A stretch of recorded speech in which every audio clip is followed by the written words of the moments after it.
Okay. Act 4, Scene 5. This is the last act of the play. It's fairly long.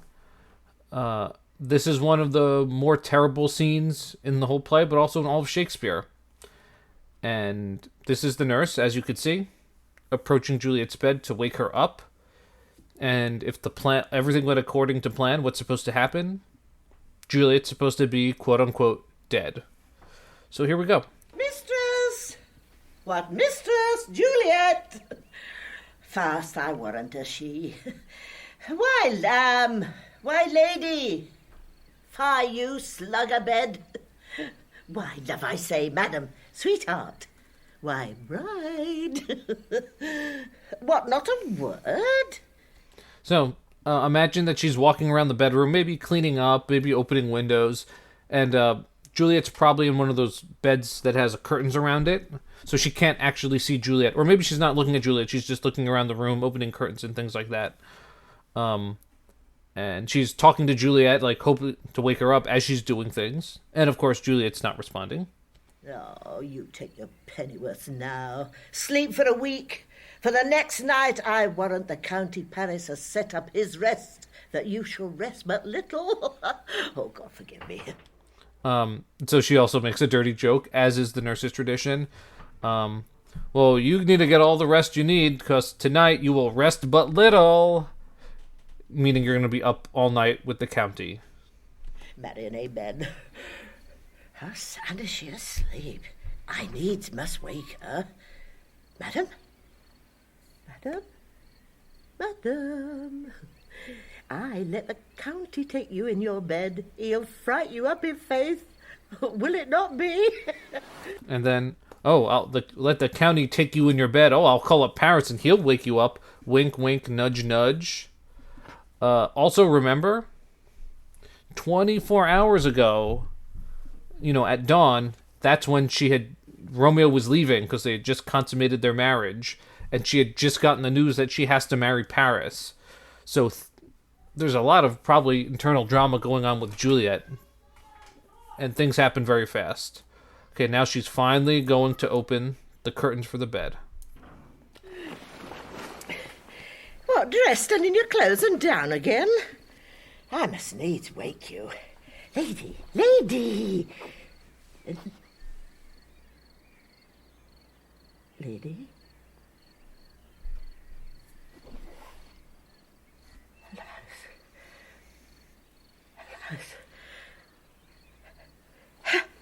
Help! Help! My lady is dead. Oh, what a day that ever I was born. Some aquavita. Oh, my lord, my lady. What no? So, this is one of the most terrible scenes in the play, but also all of Shakespeare. They all think Juliet is dead. This was basically the nurse's daughter. It's probably one of the worst things in the universe for a parent to see their child dead. Because that's unnatural. It should be always the reverse. The parent dies first.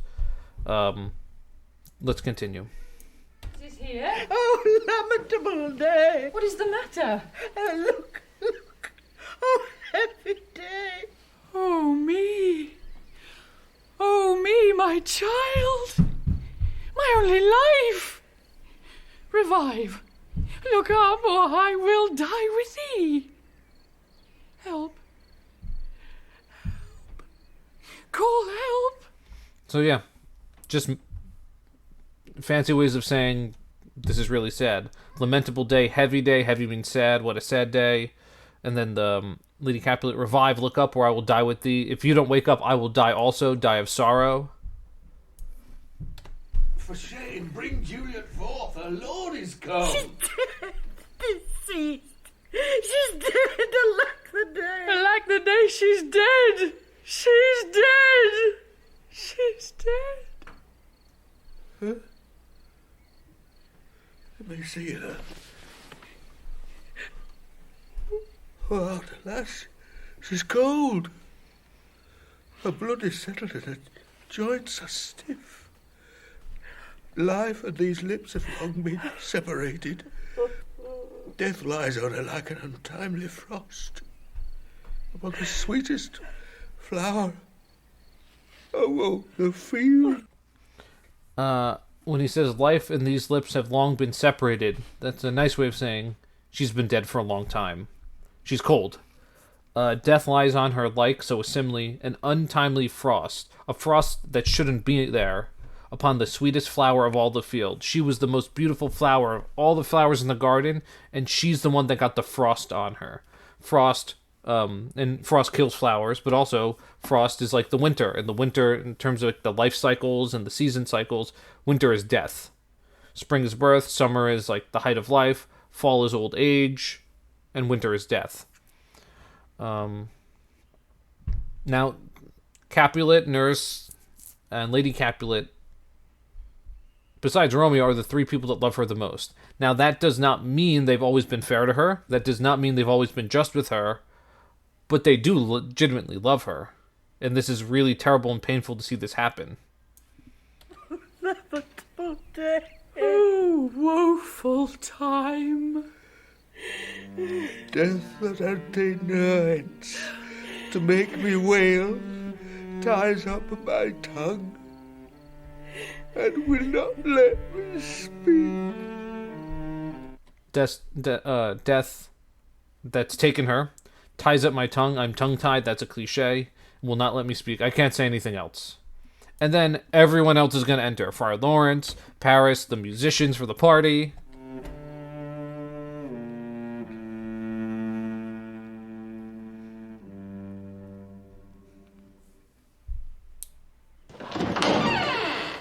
Come, is the bride ready to go to church?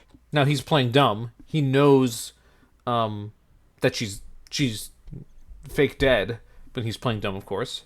So he's a priest. I don't know if he should be lying. Let's continue. Ready to go, but never to return.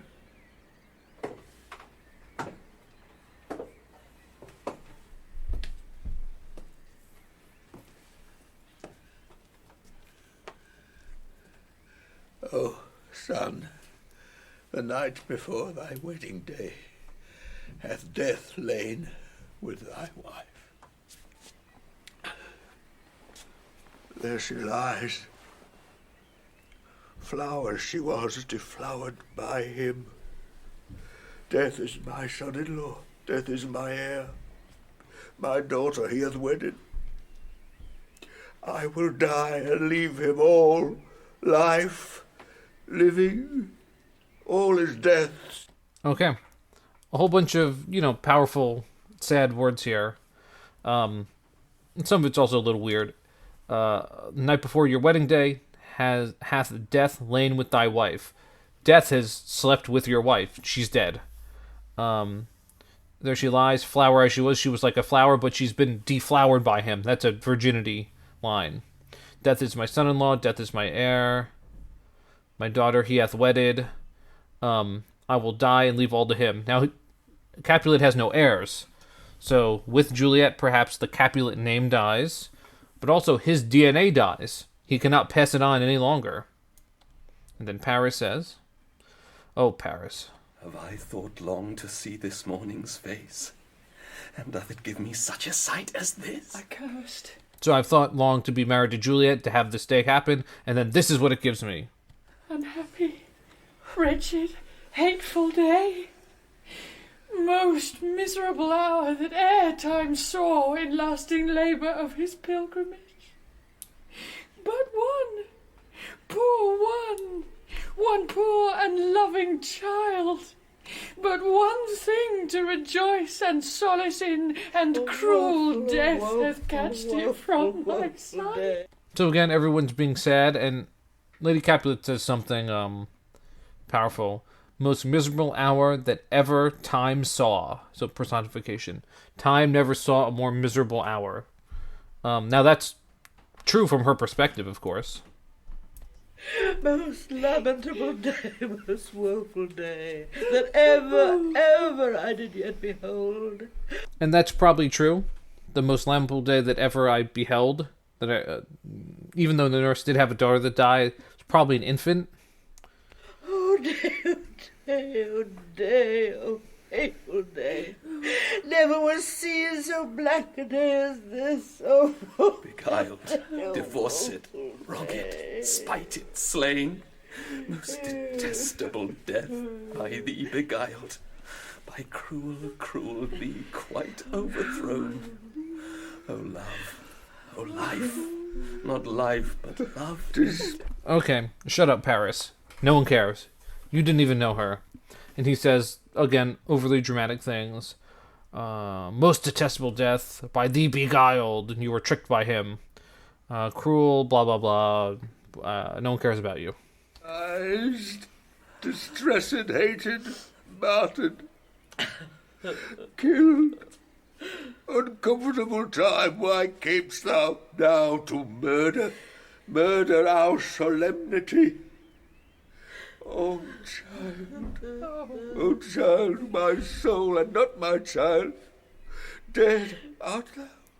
Alack, my child is dead, and with my child my joys are buried. Okay.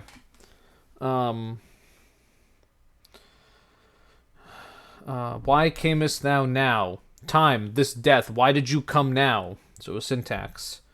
Oh child, my soul and not my child. She's just my child. She was my soul. Which, you know, what he said, 24 hours ago, you'll be dead to me if you don't marry him, actually has kind of come true. Oh, but they're all singing different tunes now. They were all so tough. You'll be dead to me, we won't look you in the face, we'll cast you out. But now when she's dead, it's the worst day ever. So maybe, if they were a little bit more understanding, this wouldn't have happened. Okay. Dead art thou, there's another syntax. And then Friar Lawrence.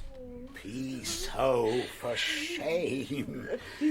Confusion's cure lives not in these confusions. Heaven and yourself had part in this fair maid. Now heaven hath all, and all the better is it for the maid. So the priest is trying to comfort them. Well, he knows she's still alive. And he says something actually that's interesting. Heaven and yourself had a part in this fair maid. Juliet's body came from you, her soul came from heaven. Now heaven hath all, now her soul's in heaven. And all the better is it for the maid. Hey, and we still say things like this. Juliet's in a better place. She's in heaven. So this isn't that much of a tragedy. Oh, I hate that reasoning. Sure, you see all the people crying and you're like, oh, this isn't too bad. She's in a better place now.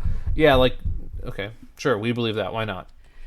Your part in her you could not keep from death, but heaven keeps his part in eternal life. So yeah, you couldn't do anything about this, but she's in heaven now. The boast you sought was her promotion, for it was your heaven she should be advanced, and weep ye now, seeing she is advanced above the clouds, as high as heaven itself. A little bit cringy. The most you sought was her promotion. A promotion, just a better status of life. And weep you now, the syntax, and you weep now, seeing she is advanced. She does have a better state of existence. It's in heaven, though. It's above the clouds, in heaven itself. Oh, in this love you love your child so ill that you run mad, seeing that she is well. Oh, she's well. She's in heaven. She can't be ill, but you're acting like things are terrible. Okay, Friar Lawrence. She's not well married that lives married long, but she's best married that dies married young. Dry up your tears and stick your rosemary on this fair course, and as the custom is, in all her best array, bear her to church. For though fond nature bids us all lament, yet nature's tears are reason's merriment. So, dry up your tears, stop crying, because Juliet's in a better place. The custom is, in her best array and her best clothes, which she's in right now, actually, bear her to church, and we'll do the funeral.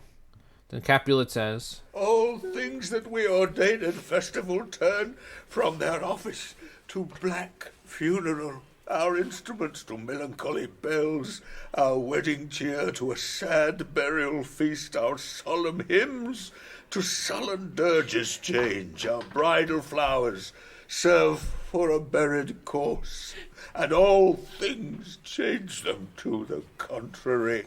So everything is now reversed. We had this festival, this good party. Everything will turn now to the funeral. Instruments to melancholy bells. So like the musicians will play sad songs. Wedding cheer to a burial feast. Solemn hymns, hymns like a church hymn, to sullen dirges, it's like a death song. Bridal flowers for a buried corpse. So instead of flowers for her wedding, it'll be flowers for her funeral. Everything has gone contrary. Everything has flipped. Sir, go you in, and madam, go with him, and go, Sir Paris. Everyone prepare to follow this fair course unto her grave. The heavens do lower upon you for some ill. Move them no more by crossing their high will. So, yeah, everyone go. And then he says something which I actually think he's being really a bad actor in saying. The heavens do lower upon you for some ill. Heaven is frowning on you for some ill, for some bad thing that you've done. Move them no more by crossing their high will. Do not move heaven any more by crossing heaven's will. Meaning, heaven, fate, chance, destiny, fortune, wanted Juliet dead for some reason. Do not make them angry again by delaying the funeral process. I think that's a not very clean use of power. It's a manipulation. Okay, so what the saddest moment of the whole play has just happened. Up until this point, has just happened. Now what's going to happen is called comic relief. So comic relief is sad moments in a play or a movie or a book. There's humorous moments. I actually... supposedly Shakespeare inserts this to break the tension because you can only keep things dreary and sad for so long. It's like a horror movie. You can only keep things really, really tense for so long before like the audience just can't deal with it or don't think it's believable. I don't like this. Normally in movie versions, this will get cut because it does break the tension. And also, something else, when Shakespeare's commoners speak, his non-nobles, it's actually way harder to understand because they're referencing their everyday lives and the things that are going on in their world, and there's almost no translation for it because they're just mentioning jokes that are popular right then and there, and songs that are popular, and kind of local idioms, which there's almost no way for us to really figure out well. So here we go.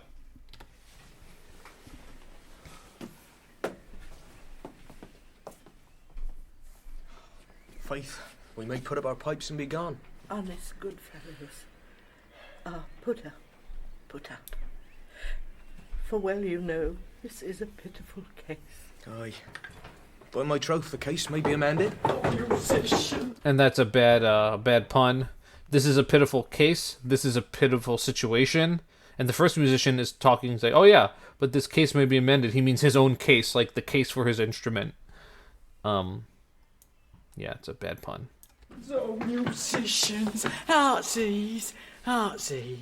Oh, when you will have me live, play heartsies. So Heartsease is just a popular song for the era. Why hard seas? Oh, musicians, because my art itself plays, my art is full of woe. Oh, play me some merry dump to comfort me. Not a dump, we. 'Tis no time to play now. You will not, then? No. I will then give it you soundly. What So you're not going to play it for us? will you give us? No money on my faith, but the gleek. I will give you the minstrel. Oh, then I will give you the serving creature. Then I will lay the serving creature's dagger on your pate. I will carry no crotchets. I'll ray you. I'll fire you. Do you know me? And that's a terrible pun. Oh, we'll fight. The serving creature's dagger on your pate. Like I'm threatening you. And then he says, "I'll re you. I'll fa you. Do you note me?" But because re and fa are notes. And to note me, to pay attention to me, yeah, that's an awful pun. That's like a bad dad joke pun. Reyes and Faris, you notice. Pray you put up your dagger and put out your wit. Then have at you with my wit. I will dry beat you with an iron wit and put up my iron dagger. Answer me like men. When griping grief the heart doth wound and doleful dumps the mind oppress, then music with a silver sound. Why silver sound? Why music with a silver sound? What say you, Simon Catling? So Simon Catling, that's probably just an idiom, local, like something that was going on during their time. Marry, sir, 'cause silver hath a sweet sound. Oh, pretty. What say you, Rebeck? Oh, I say silver sound because musicians sound for silver. Pretty too. And what say you, James Soundpost? Faith, I know not what to say. And a bunch of jokes. Why does music sound silver? And then silver is a sweet sound. Oh no, because musicians sound for silver, so it's a reversal pun. I cry you mercy. You are the singer. I will say for you. It is music with a silver sound because musicians have no gold for sounding. What a pestilent knave is this same. Oh, hang him, Jack. Come, we'll in here, tarry for the mourners, and stay dinner. And then they leave. Why do the singers have why do singers have silver? Because they don't have gold. But then all right, so we'll tarry for the mourners. We'll stay for dinner. So let's stay and eat all the food at least, and then the scene and the act end with this, to me, very tasteless comic relief, which almost always gets cut when this is performed. And that's the end of the act. So things, as of right now, are going according to plan by the friar. Everyone thinks Juliet is dead. Now, things were rushed up a day, but we'll see what happens in the next act.